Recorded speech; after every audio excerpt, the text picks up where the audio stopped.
ভালো কথার মানুষ উনি নন। ফের একবার জিতু দিদিপিয়ার ঠান্ডা লড়াইতে অভিনেতা জিতু কমলকে নিয়ে চাঞ্চল্যকর মন্তব্য অভিনেত্রী দিদিপিয়া রায়ের। ধারাবাহিকের ভবিষ্যৎ কি তবে চরম সংকটের মুখে? নায়ক নায়িকার এই দ্বন্দ্বের জন্য পর্দায় অপু এবং আর্য সম্পর্কটা সুমধুর হলেও বাস্তব জীবনে কিন্তু তলানিতে ঠেকেছে দুজনের সম্পর্কটা। নাম না করেই সরাসরি সামাজিক মাধ্যমে একে অপরকে নিশানায় নিচ্ছেন দুজনে।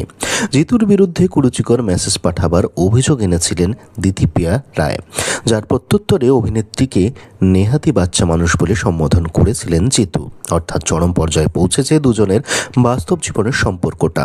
সম্প্রতি এক সংবাদ মাধ্যমের সঙ্গে কথোপকথনের সময় দিদিপিয়া জানান, এত বছরের কেরিয়ারে কখনো এমন ঘটনার মুখোমুখি হতে হয়নি তাকে। কাদা ছোড়াছুড়ি তিনি চান না, তাই চুপ ছিলেন। এরপর সহ অভিনেতার বিরুদ্ধে অভিনেত্রী জানান, উনি ভালো কথার মানুষ নন। পরিস্থিতি এমন হয়ে দাঁড়িয়েছে তাতে দীর্ঘদিন চালিয়ে যেতে পারবো বলে মনে হয় না। ওই মানুষটার সামনে দাঁড়িয়ে শট দিতেও তো এরপর অসুবিধা হবে। আমি অপেক্ষা করছি চ্যানেলের সিদ্ধান্তের জন্য। এমনকি জিতুর করা মেসেজের স্ক্রিনশটও তিনি প্রমাণ হিসেবে দিতেও রাজি আছেন, এমনটা জানিয়েছেন অভিনেত্রী দিদিপিয়া রায়। যদিও কিছুদিন আগে জিৎ কমলও নিজের সমাজ মাধ্যমে দুজনের কথোপকথনের কিছু স্ক্রিনশট প্রকাশ করেছিলেন।